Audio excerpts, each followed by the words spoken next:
जय हिंद दोस्तों।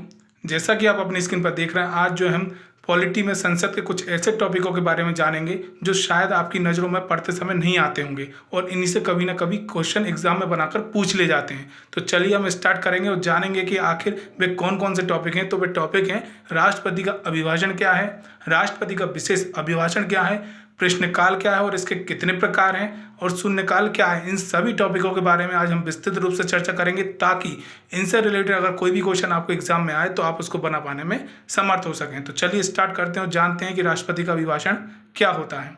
संविधान के अनुच्छेद 86 में राष्ट्रपति के अभिभाषण के बारे में बताया गया है, जिसका तात्पर्य यह है कि राष्ट्रपति किसी भी सत्र के दौरान एक सदन या दोनों सदनों को बुलाकर कुछ संदेश या भाषण देता है तो उसे राष्ट्रपति का अभिभाषण कहते हैं।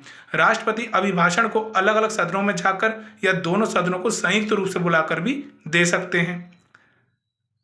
नेक्स्ट है, संविधान के अनुच्छेद 87 में राष्ट्रपति के विशेष अभिभाषण के बारे में बताया गया है, जिसका तात्पर्य यह है कि राष्ट्रपति प्रत्येक वर्ष की प्रथम बैठक हो, जिसे बजट सत्र कहते हैं। मतलब हर साल आपने देखा होगा कि बजट सत्र पारित किया जाता है सरकार के द्वारा, तो वो प्रथम बैठक जो होती है उसमें राष्ट्रपति अपना विशेष अभिभाषण देता है। या नवनिर्वाचित लोकसभा की प्रथम बैठक हो, यानी हर 5 साल में एक चुनाव होते हैं, चुनाव होने के बाद लोकसभा में जो पार्टी चुनकर आती है तो उस पर जो राष्ट्रपति अभिभाषण देता है तो उसे विशेष अभिभाषण कहा जाता है। को करने की प्रक्रिया ही राष्ट्रपति का विशेष अभिभाषण कहलाती है, जिसे राष्ट्रपति संयुक्त रूप से दोनों सदनों को बुलाकर देते हैं। यहाँ पर याद रखिएगा कि राष्ट्रपति के अभिभाषण में राष्ट्रपति अलग अलग सदनों में जाकर या संयुक्त रूप से दोनों सदनों को बुलाकर भी भाषण देता है, लेकिन वहीं राष्ट्रपति के विशेष अभिभाषण की जब बात होती है तो वहाँ पर राष्ट्रपति संयुक्त रूप से दोनों सदनों को बुलाकर भाषण देता है। याद रखिएगा इस पॉइंट को। नोट: राष्ट्रपति का अभिभाषण और विशेष अभिभाषण को मंत्रिमंडल तैयार करता है। नेक्स्ट है प्रश्नकाल।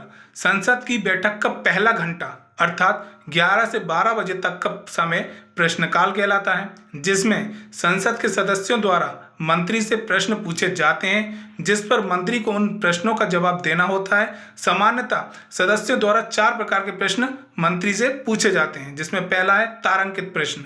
इसके अंतर्गत सदस्यों द्वारा मौखिक प्रश्न मंत्री से पूछे जाते हैं, जिसका उत्तर मंत्री को मौखिक में देना होता है। जिसके बाद सदस्य को पूरक प्रश्न पूछने का अधिकार होता है। अब पूरक प्रश्न क्या होता है? पूरक प्रश्न का मतलब ये होता है कि अगर किसी विषय पर मंत्री से क्वेश्चन पूछा गया है तो उस पर वो विस्तृत रूप से जानने की इच्छा जो होती है उसे पूरक प्रश्न बोलते हैं। यानी किसी भी चीज के बारे में विस्तृत रूप से इंफॉर्मेशन लेना, वो क्या कहलाता है? आपका पूरक प्रश्न पूछना कहलाता है। तो इसी में ही क्या होता है, यहाँ पर जब मंत्री से कोई सदस्य क्वेश्चन पूछता है तो उसमें और विस्तृत रूप से उसके बारे में जानने के लिए पूरक प्रश्न पूछा जाता है। एक दिन में सदस्य कम से कम 20 प्रश्न पूछ सकता है। नेक्स्ट है अतारांकित प्रश्न। इसके अंतर्गत सदस्यों द्वारा मंत्री से लिखित में उत्तर मांगा जाता है और इसमें सदस्यों को मंत्री से पूरक प्रश्न पूछने का अधिकार नहीं होता है। एक दिन में सदस्यों द्वारा लिखित में 230 प्रश्नों से ज्यादा प्रश्न नहीं पूछे जाते हैं। नेक्स्ट है अल्प सूचना प्रश्न। इसके अंतर्गत लोक हित से जुड़े जरूरी मामले सदस्य द्वारा कम से कम 10 दिन का नोटिस देकर मंत्री से पूछे जाते हैं, जिनका उत्तर मंत्री मौखिक में देते हैं। नेक्स्ट है गैर सरकारी सदस्यों से पूछे गए प्रश्न। इसके अंतर्गत सदस्य मंत्री के अलावा गैर सरकारी सदस्यों से भी प्रश्न पूछ सकते हैं, लेकिन यह उस स्थिति में पूछा जाता है जब इसका विषय सभा का कार्य से संबंधित किसी विधेयक संकल्प का हो। नेक्स्ट है शून्यकाल। यह प्रश्नकाल के तुरंत बाद अर्थात 12 से 1 बजे शुरू होता है। इसमें संसद सदस्य बिना किसी पूर्व सूचना के किसी भी प्रकार का प्रश्न उठा सकते हैं। इसकी चर्चा संसद के प्रक्रिया संबंधी नियमों में नहीं की गई है। मीडिया द्वारा 1962 में शून्यकाल का नाम दिया गया है। लोकसभा में शून्यकाल के दौरान केवल 20 मामलों को उठाने की अनुमति है। शून्यकाल की समय सीमा 30 मिनट है। याद रखिएगा, जब भी बिना किसी टॉपिक के बारे में बताए हुए प्रश्न पूछ लिया जाता है तो वह शून्यकाल कहलाता है और शून्यकाल के बारे में संविधान में कहीं भी चर्चा नहीं की गई है। तो इस पॉइंट को याद रखिएगा।